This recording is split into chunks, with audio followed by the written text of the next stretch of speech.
रावण ने एक छोटा सा अपराध किया और आज लाखों साल हो गए हम रावण को जला रहे हैं। अब तो ऐसे ऐसे अपराधी पैदा हो गए हैं जिनके सामने रावण का कोई अस्तित्व नहीं है।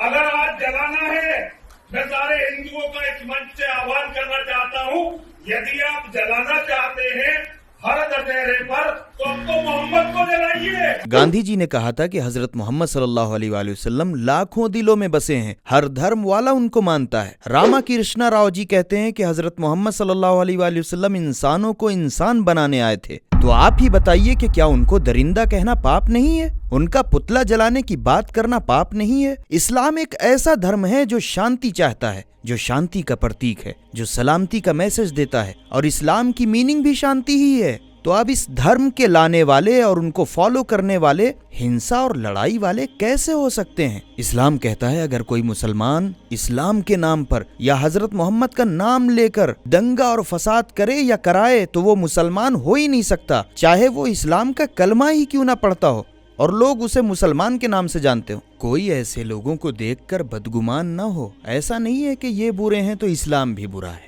इस्लाम को समझने के लिए स्टडी करना जरूरी है। जैसे एक हिंदू अगर अपने धर्म के नाम पर कहीं दंगा या फसाद करता है या कराता है, वो हिंदू नहीं कहा जा सकता। हिंदू धर्म को समझने के लिए महाभारत, रामायण जैसी किताबों को भी पढ़ना पड़ेगा और ये बहुत जरूरी है।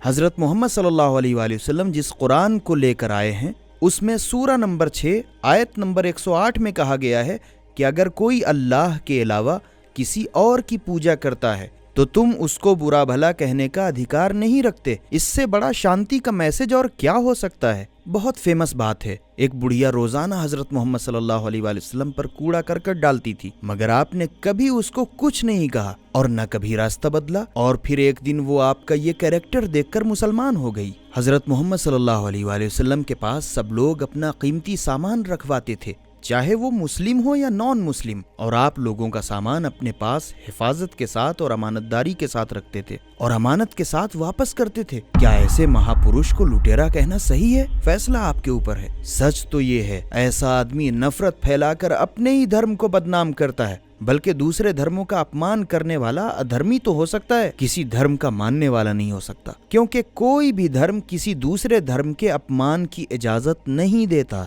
गांधी जी रसूलुल्लाह सल्लल्लाहु अलैहि वसल्लम के लिए कहते हैं कि मुझे पहले से ज्यादा इस बात का यकीन हो चला है कि इस्लाम ने तलवार के जोर पर अपना मकाम पैदा नहीं किया, बल्कि इसका सबब पैगंबर का अपनी जात को कामिलन फना करना, हद दर्जा सादगी, अपने वादों की इंतहाई जिम्मेदारी से पाबंदी, अपने दोस्तों से इंतहाई दर्जे की अकीदत, दिलेरी, बेखौफी, अपने मिशन और अपने खुदा पर पक्का ईमान है। फिर इसी तरह प्रोफेसर रामा कृष्णा राव, ये फिलोसफर भी हैं, उस्ताद हैं, मुहक्किक हैं और मुसन्निफ हैं, वो कहते हैं कि एक ईमानदार आदमी खुदा के आला तरीन कामों में से है और मोहम्मद सल्लल्लाहु अलैहि वसल्लम ईमानदारों से कुछ बढ़कर थे।